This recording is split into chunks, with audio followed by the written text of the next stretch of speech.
Empezando, quiero ser muy clara en el sentido de que del reconocimiento del 25 de diciembre. Es una fecha que la gente, que el paganismo ha tomado para sí como el nacimiento de Jesús. Y nosotros como adventistas sabemos y conocemos que en esa fecha no nació Jesús. Una hermana días anteriores predicó sobre ello. Y yo digo, bueno, sí, el 25 de diciembre no nació Jesús, pero tenemos bien claro de dónde nace la fecha. Y pues averiguando bien sobre ello, sobre la asociación de la fecha al nacimiento de Jesús, llegamos a los cultos solares en Persia, donde se adoraba especialmente al dios Mitra, dios Sol. Nosotros sabemos de la influencia de Roma, incluso de Grecia también, en la adoración especial que se le hace al domingo en cuanto al Sol, pero pues esta viene también de otro lugar que viene especialmente de Persia, ¿cierto? Y al dios Sol se le llamaba el dios Mitra. Esa fiesta fue trasladada a Roma por los soldados romanos y posteriormente fue fusionada como una fecha dedicada al Sol allí en Roma con la celebración del Natalis Solis Invictus, que es la fiesta solar. No tan popular. Inicialmente el reconocimiento de esta fecha del 25 de diciembre no fue muy popular al principio, pero posteriormente sí ya toma un auge importante y se vuelve como una celebración nacional, por decirlo de alguna manera, donde mucha gente participaba. En el tiempo del emperador Aureliano, entre el 214 al 275 después de Cristo, ya muchos miles de adoradores del Sol, si lo recordamos también entre ellos Constantino, se convierten al cristianismo, ¿cierto? Entonces empieza a formarse esta fusión y recordemos que los líderes romanos de ese tiempo trataban de mantener a los cristianos, pero también que los paganos al entrar estuvieran conformes con el cristianismo, es decir, que pudieran seguir teniendo sus tradiciones, pero lo que hacían era cambiarles el nombre, modificarlas a un modo cristiano. Y allí empiezan ellos a ver, bueno, ¿cómo vamos a unir esta fiesta pagana del Sol y volverla de alguna manera como cristiana, tomando como referencia precisamente a esa adoración al Sol, pero no decir que estamos adorando al Sol? Y razonaron en que Cristo es el Sol de justicia, entonces hicieron esa mezcla allí, manipularon el sentido, y a partir del año 354, con el obispo Liberio, comienza de manera oficial, aunque ya desde el 336 se venía celebrando, ya oficialmente se cristianiza esta fecha y se le dice, se cambia el significado del nacimiento del Sol al nacimiento de Cristo y empieza a llamarse Navidad. Desde ese tiempo, desde el año 354, se empieza a llamar la Navidad. Para nosotros es claro, hermanos, esto es una fecha que viene de una celebración pagana, que se cristianizó, que no es el nacimiento de Jesucristo. Tenemos las evidencias de que Jesucristo no nació en esa fecha, varias de ellas se relacionan con el tiempo, ¿verdad? Porque era imposible que hubiesen pastores en esa época por la zona del nacimiento de Jesús afuera, cuando en diciembre es invierno y es crudo el invierno frío, por tanto no podría ser allí. Algunos que han hecho como la cuenta del tiempo más o menos, nos dicen que fue aproximadamente por el mes de septiembre. Pero así como de pronto en alguna oportunidad yo había comentado que ningún día le pertenece al enemigo. Eso proviene de Satanás, ¿cierto? Poner una fecha para que la gente materialice. Actualmente las celebraciones, ¿qué connotación tienen? ¿Cómo está la gente en estos momentos? Todavía hasta estas fechas, bebiendo de una manera desbordada, se desborda el espíritu festivo, pero de una manera bastante elevada, donde los principios cristianos, si se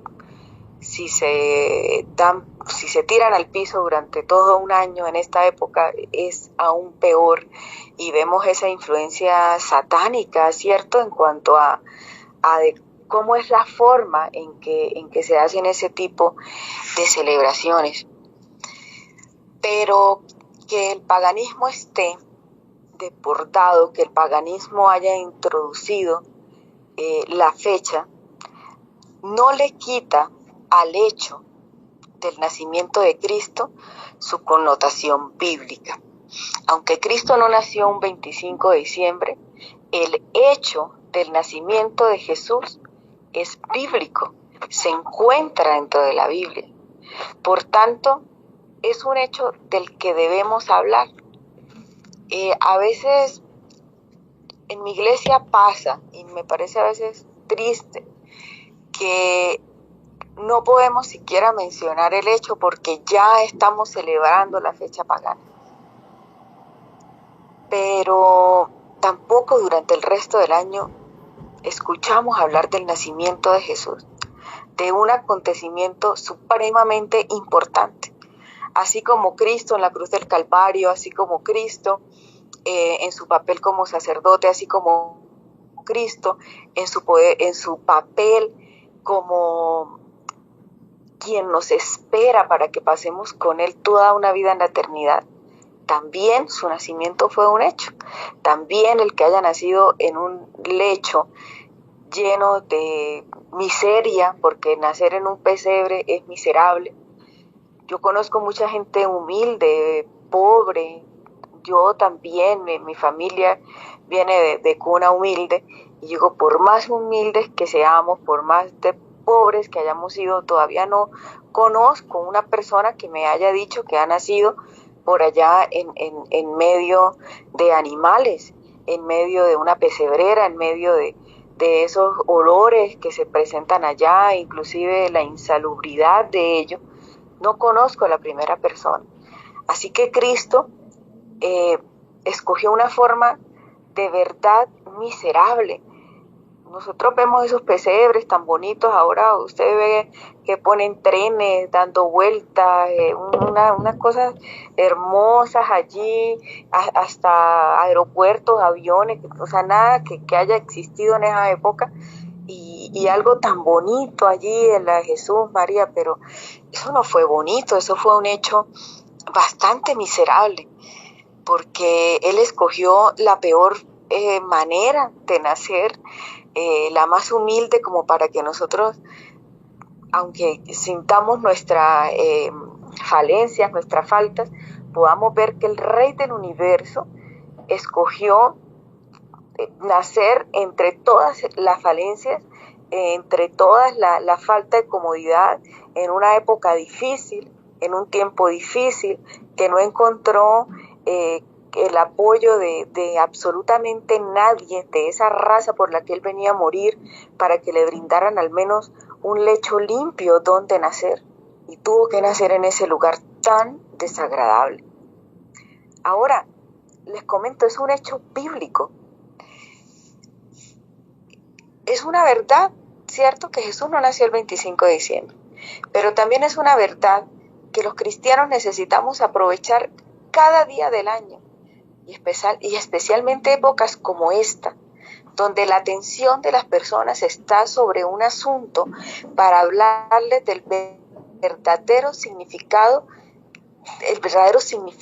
de lo que es la Navidad, lo que pasó ese día en el pesebre, Lo que pasó en ese tiempo fue el mayor acontecimiento de la historia humana, el día que nuestro Salvador vino para salvarnos.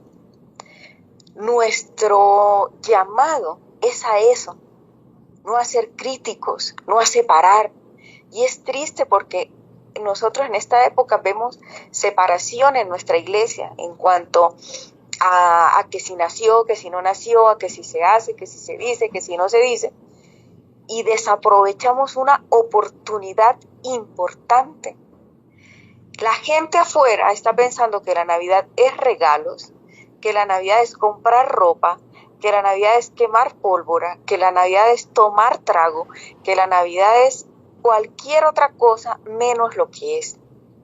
Pero hay algo que sí se mantiene dentro de estas fiestas y es que la familia se une.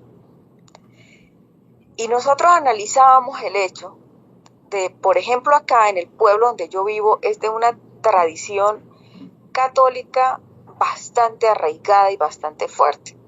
Yo conocí el Evangelio a los 27 años y claro, en mi familia toda la vida nos hemos reunido por la Navidad. Incluso el día de la predicación mi hija, finalizando, da un testimonio y dice, cuando nosotros, claro, cuando yo me bautizo en la iglesia adventista, mi hija estaba pequeña y yo seguí asistiendo a las reuniones familiares de la Navidad, pero se fueron transformando de una manera maravillosa.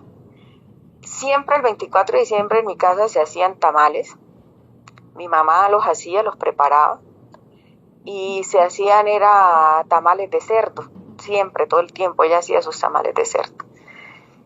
Ya yo adventista, y aunque ellos nunca estuvieron de acuerdo con eso, incluso todavía no lo están del todo, pero ya el respeto cambió totalmente. También se mataba un cerdo, mi hermano generalmente se mataba un cerdo en la casa, se fritaban chicharrones, y mi hermano muy déspotamente al principio me pasaba los chicharrones por la cara y me decía hermanita, y él empezó a molestarme con esas cosas y me decía hermanita, pero no porque fuera su hermana de sangre, sino por lo que estaba yendo a la iglesia. ¿No te gusta este olor? ¿No quieres? O sea, fue bastante fuerte al principio, aunque yo siempre fui tranquila en esa parte y dejé que pasara. Había trago, había música a alto volumen, había ese jolgorio que generalmente hay en los hogares.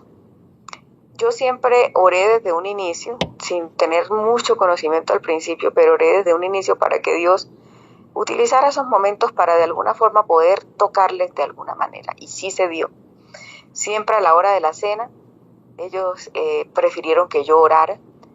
Ya después empecé a darles textos, a hablarles de algo del Señor. Y curiosamente, ya en mi casa hace mucho tiempo no se matan cerdos, no se hacen tamales de cerdo, no se toma trago. Mi familia no lleva trago, ninguno de mis hermanos, ni hermanas, ni ninguno. Ya saben que en la Navidad no se bebe licor. Bueno, sí queman algo de pólvora y esas cosas. Y siempre la reflexión está a cargo mío, la reflexión de Navidad. Y siempre hablamos del significado de la Navidad. Y también traemos a colación sobre el tema de los regalos, de que cuán importante es saber que es mejor dar que recibir, que no debemos estar tan pendientes de lo que recibimos, sino que por qué no damos hacia las necesidades de los demás. Hay muchas cosas paganas. Todo lo que tenemos en mano, el internet que estamos usando es pagano, el celular que usamos es de origen pagano, los nombres que tenemos, mi nombre, ustedes ven que es mi segundo nombre es Torcoroma, siempre quise quitármelo porque no me gustaba y tiene que ver con una virgen de acá de Ocaña y fue el nombre que me colocaron y ahí está, pero no porque lleve mi nombre, que ese nombre quiere que yo sea pagana, pero es de origen pagano y católico Normalmente los días de la semana son paganos, los nombres de los días de la semana. La mayoría de los nombres de los meses también son paganos, pero porque sean paganos no quiere decir que nosotros dejemos de usar esos nombres, dejemos de hablar de esos nombres. Así que si algo es de origen pagano y va en contra de un principio cristiano, nosotros debemos separarlo. Por ejemplo, el Halloween, ¿cierto? Y no es que yo esté justificando aquí como para que nosotros podamos celebrar X o Y cosas. Pero hablando específicamente de la Navidad, eso fue un acontecimiento real que está registrado en la Biblia y que no deberíamos pasar por alto. No voy a hablar de lo que dice Elena de White al respecto, porque yo me imagino que en algunas oportunidades lo han leído, en la conducción del niño y ahorita no recuerdo en cuál otro libro, pero Elena de White fue muy ecuánime en cuanto a esto. En sí reconocer también que era de origen pagano el día de la celebración de la Navidad del 25 de diciembre, pero también en que debíamos aprovecharlo para ello. Incluso habla del uso del árbol, todo eso, no me voy a detener en eso porque no es el propósito de ahorita. Y en cuanto a también en poder usarlo para poder llevar un mensaje, para poder hablar del verdadero significado y también para que recordáramos a los pobres y a los necesitados. Mateo 2, y si lo tienen por favor lo pueden leer, y cómo esta visita de los reyes magos, como se le dicen, se les dice a ellos, o los sabios de Oriente, o podríamos decirlo modernamente, astrónomos de la época, hablando de la astronomía como ciencia, ¿no? No la astrología, sino la astronomía que estudia los hechos del cielo, pero ellos no solamente estudiaban los hechos de las estrellas, sino también estudiaban los hechos de la naturaleza. Eran unos sabios, eran unos estudiosos y también de la profecía. Y me encantó como este enfoque que les voy a compartir ahorita y de lo cual también deberíamos hablar. Acá en Colombia no es tan popular la celebración de los Reyes Magos, que la hacen ahorita el 6 de enero, también pues de origen pagano, obviamente porque pues no tenemos una fecha específica de cuándo llegaron los sabios a visitarlo, pero en otros países como Puerto Rico, mi esposo es puertorriqueño, allá es muy tradicional, allá los regalos no se dan en Navidad, los regalos se dan el 6 de enero, inclusive los ponen debajo de la cama, los niños se levantan en la mañana, buscan sus regalitos en la mañana y para ellos es una celebración tradicional. Entonces ahí en Mateo 2, desde el versículo 1 voy a leer rápidamente, dice: después de que Jesús nació en Belén de Judea en tiempos del rey Herodes, llegaron a Jerusalén unos sabios procedentes del oriente y dicen: ¿dónde está el que ha nacido rey de los judíos? ¿Quiénes eran estos hombres? Eran unos hombres paganos, eran unos hombres que no tenían nada que ver con el pueblo de Dios, eran unos hombres a quienes no se les fue dada el estandarte de la palabra de Dios, de la profecía, de que Cristo Jesús vendría, pero llegaron primero y antes que cualquiera de los líderes judíos a adorar a uno que ellos sabían que era importante, que era un rey importante. Ellos llegaron a preguntar sobre eso. En estos dos versículos vemos que vienen en su búsqueda, no de ahí mismo del pueblo judío, sino desde tierras muy lejanas, y van a buscar a ese rey que ellos quieren adorar. Versículo 3, cuando lo oyó el rey Herodes, se turbó y toda Jerusalén con él. Así que convocó a todos los jefes de los sacerdotes y maestros de la ley de su pueblo para preguntarle dónde había de nacer el Cristo. Antes de que estos sacerdotes estudiaran de ello, de que pudieran dar una respuesta eficiente, estos hombres sí se habían dedicado a estudiar. Ellos vieron una estrella, una gran estrella, que no era más que ese puñado de ángeles que vino a anunciar la venida de nuestro Señor Jesucristo. Y el mismo Dios, eso no fue algo que simplemente fue la ocurrencia de ellos. El mismo Dios permitió que ellos fueran hacia los oráculos judíos y pudieran encontrar cómo esa estrella estaba guiando al nacimiento de nuestro Rey, de nuestro Salvador. Y los mismos sacerdotes de la época, judíos, llamados cristianos, no pudieron ver realmente lo que estaba pasando. Porque a veces estamos más aferrados a la letra que realmente a el significado de lo que Cristo vino a hacer en esta tierra. Nosotros nos detallamos mucho en el saber, en lo que yo sé, en lo que yo diga, en que conozco mucho, en que sé mucho, en que puedo estar por encima de otros miembros de otras religiones, incluso de los mismos miembros de la iglesia, y de cuánto sé, cuánto puedo saber. Pero el verdadero significado, el verdadero centro de todo, que es Cristo Jesús, a veces lo obviamos. Y estos hombres no lo obviaron. Esos hombres fueron directamente al Rey del Universo. En el versículo 5 contestan los sacerdotes y dicen: Belén de Judea. Le respondieron: porque esto es lo que ha escrito el profeta. Versículo 6: pero tú, Belén, en la tierra de Judá, de ninguna manera eres la menor entre las principales ciudades de Judá, porque de ti saldrá un príncipe que será el pastor de mi pueblo Israel. Luego Herodes llamó en secreto a los sabios y se enteró por ellos del tiempo exacto en que había aparecido la estrella. Versículo 8: los envió a Belén y les dijo: vayan e infórmense bien de este niño, y tan pronto como lo encuentren, avísenme, para que yo también vaya y lo adore. El versículo 9 dice: después de oír al rey, siguieron el camino. Sucedió que la estrella que habían visto levantarse iba delante de ellos hasta que se detuvo sobre el lugar donde estaba el niño. El mismo Dios procuró guiarles hasta el lugar preciso. Al ver la estrella, sintieron muchísima alegría. Versículo 11: cuando llegaron a la casa, vieron al niño con María y su madre, y postrándose le adoraron. Aquí viene una primera parte importantísima: la postración, la adoración. No eran el pueblo de Dios y se postraron y adoraron a Jesús.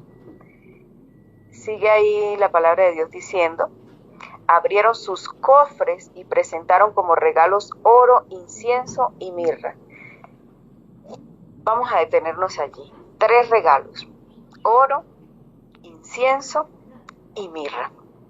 Fueron la forma en la que ellos adoraban. Fueron la forma en la que ellos se presentaron ante Dios. Y aquí quiero mostrarles algo muy interesante. Estos hombres paganos, sin una crianza en la palabra de Dios, sin haber conocido desde hacía tiempos a Jesús, pudieron ver con claridad, porque dejaron que el Espíritu Santo les tocara, el verdadero significado de lo que estaba pasando allí y de lo que iba a pasar a futuro. Y yo nunca lo había visto de esta manera. Sus presentes fueron oro, incienso y mirra. 3 presentes. Y miremos el significado de lo que representa cada regalo. El oro representa la realeza. En esa época el oro se le presentaba a los reyes. En el momento de su ungimiento como rey se presentaba el oro. Ellos vieron a un niño en un pesebre. Yo me imagino el impacto de ellos, porque ellos en su mente creo que imaginaban que iba a ser alguien de nobleza, alguien hijo de otro noble, una persona de importancia y en un lugar muy diferente al que encontraron.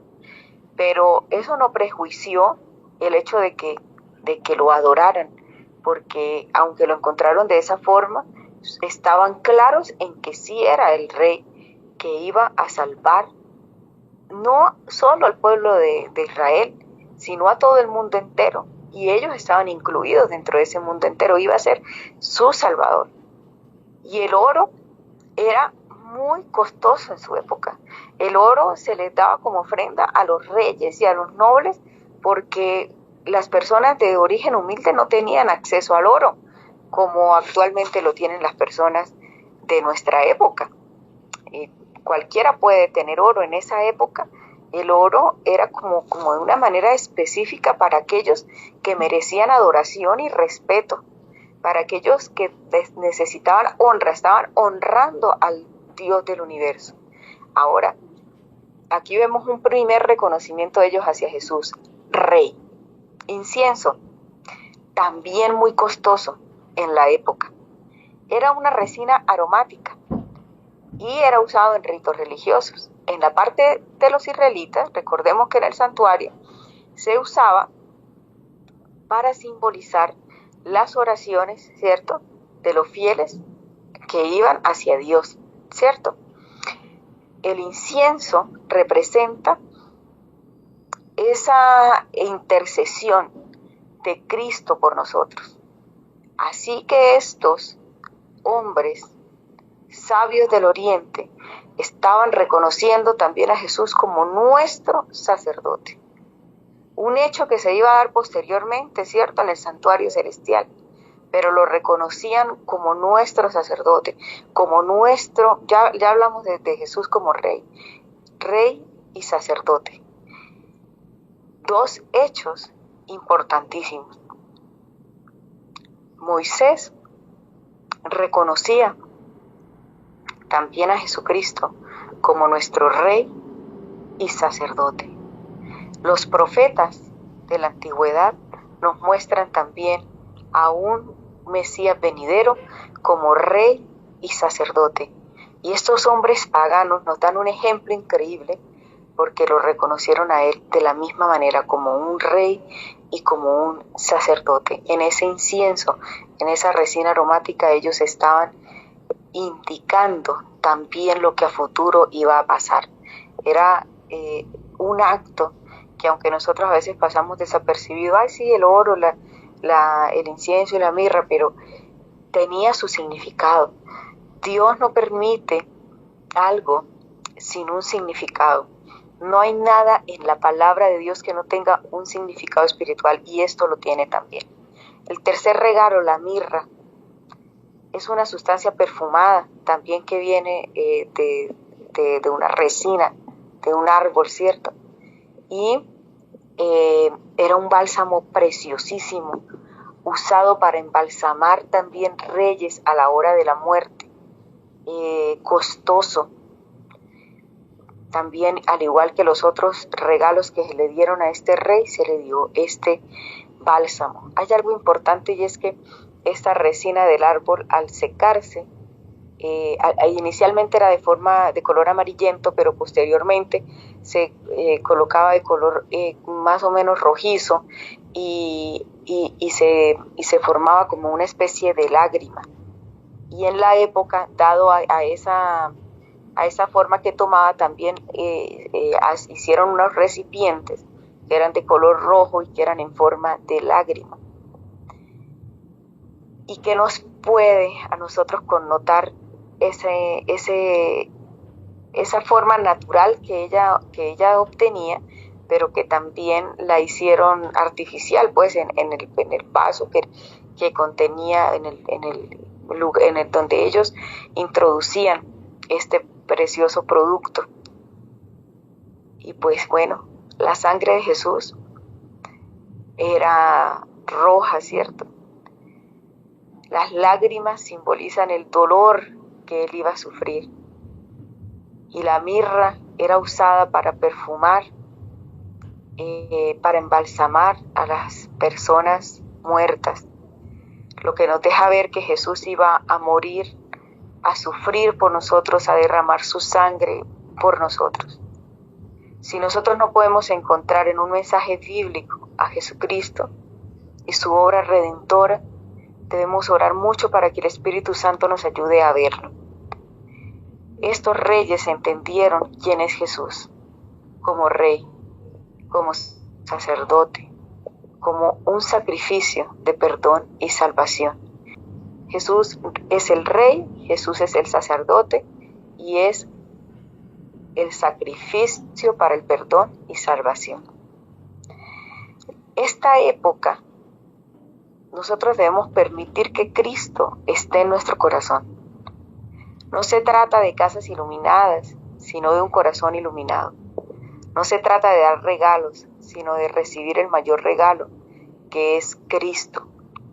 Es la paz, es la vida, es la esperanza. La Navidad y esta época, porque todavía estamos en esta época, todavía la gente tiene conmocionados sus corazones, debemos agradecer a Cristo por haber llegado a nuestras vidas. Aunque debe ser una constante en nuestra vida diaria, en todo el año, todo el tiempo, aprovechemos este momento también para evangelizar.